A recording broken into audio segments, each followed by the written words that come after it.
प्रतिलेखन संख्या 1। Ready start. महोदय, पर्यावरण से तात्पर्य किसी एक व्यक्ति के परिवेश से नहीं, वरन व्यक्ति के, समाज के, राष्ट्र के और इस सारी पृथ्वी के ही परिवेश से है, जिसका प्रभाव व्यक्ति, समाज, राष्ट्र और सारे विश्व पर पड़ता है। पर्यावरण से तात्पर्य पेड़ पौधों, नदी पहाड़ या किसी तंत्र विशेष से नहीं, वरन उस समग्र वास्तविकता से है जिस पर मानव मात्र का अस्तित्व और उसका संपूर्ण आध्यात्मिक एवं भौतिक विकास निर्भर है। अस्तित्व केवल शारीरिक स्वास्थ्य ही नहीं, मानसिक भी। स्वस्थ शरीर में स्वस्थ मन ही अच्छे स्वास्थ्य की परिभाषा है।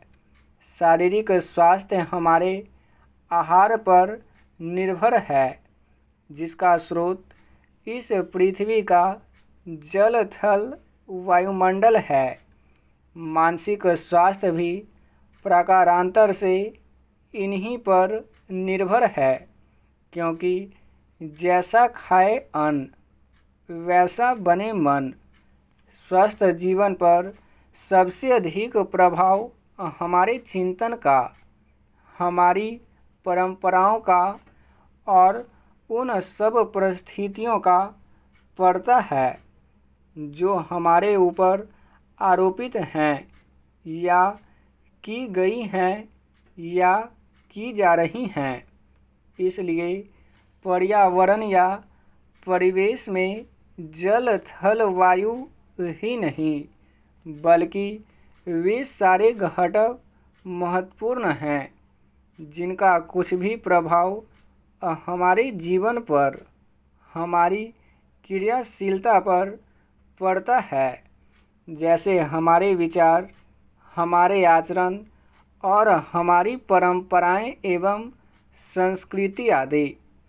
सदा से मानव की आकांक्षा उन्नति और विकास की रही है। जगत का अर्थ ही है गतिमान, और गति दोनों ओर संभव है, उन्नति की ओर भी और अवनति की ओर भी। पहली को हम प्रगति कहते हैं, दूसरी को अगति, विगति, अधोगति या दुर्गति कह सकते हैं। वास्तव में मनुष्य ऐसा जटिल प्राणी है जिसमें अनेक विरोधाभासी और असंगत प्रतीत होने वाली प्रवृत्तियां और प्रतिक्रियाएं होती हैं। वह कानून और व्यवस्था की मांग करता है, किंतु चलचित्र, दूरदर्शन आदि में स्वतः बाहर की हिंसा या खेलों में युक्तिपूर्वक की गई हिंसा अथवा नीति से मंत्रमुग्ध भी हो जाता है।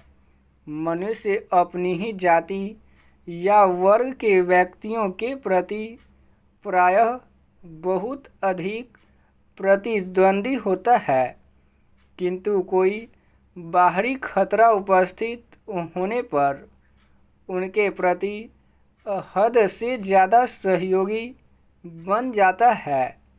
वह सड़कों पर या युद्धों में सामूहिक विनाश के प्रति उदासीन रहता है, किंतु किसी खाल में फंसे हुए एक व्यक्ति या किसी कुएं में गिरे हुए एक बालक की रक्षा करने के लिए ढेरों साधन जुटा लेता है।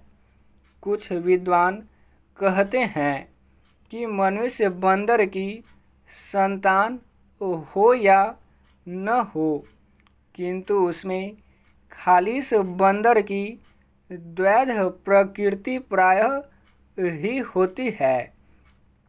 उसमें शाकाहारी बंदरों की भांति वृक्षों में उछल कूद करने की प्रवृत्ति तो होती ही है, साथ ही ऐसे बंदरों की स्वाभाविक जिज्ञासा भी होती है, जो अत्यंत संगठित गिरोहों में रहते हैं और भांति भांति का मांस खाने में मज़ा लेते हैं।